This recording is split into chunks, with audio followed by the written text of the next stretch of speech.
Nu, lūk, kā no rīta bija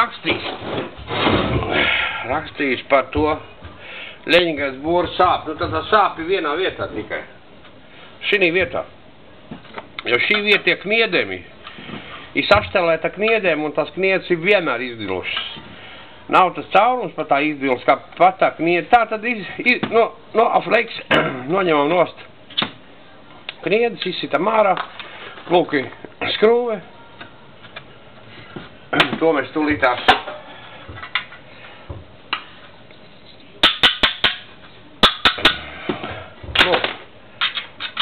ieliekam skrūvīti,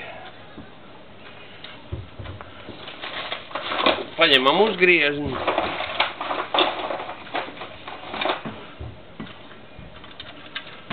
un novelkam vienkārši atslēdziņu. Un ar uzgriezni jau mēs novelkam tā, ka te luftas vairs nebūs nekur. To pašu mēs izdarām ar otru pusi. Un kā jau teicu, ieliek šāda tipa, šī vietā ieliek šāda tipa skrūvi, uzgriezni, tā, cilpu, saucās cilpa. Un viņu mēs skaisti novelkam visu šito pariki tā kā pienākās. Ja šitā skrūvi pa garu, tad nofleksēt viņa bija šīsāk. Tā absolūti nekāds.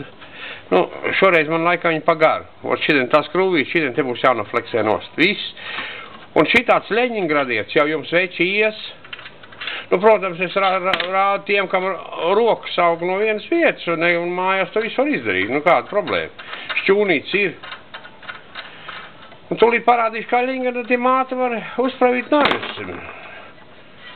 Tas ir pēdējais Leņingradietis, kas bija atlicis man remontā. Viss pārējais es sačinījis. Labi, pagaidām, tūlīt nažiem būs.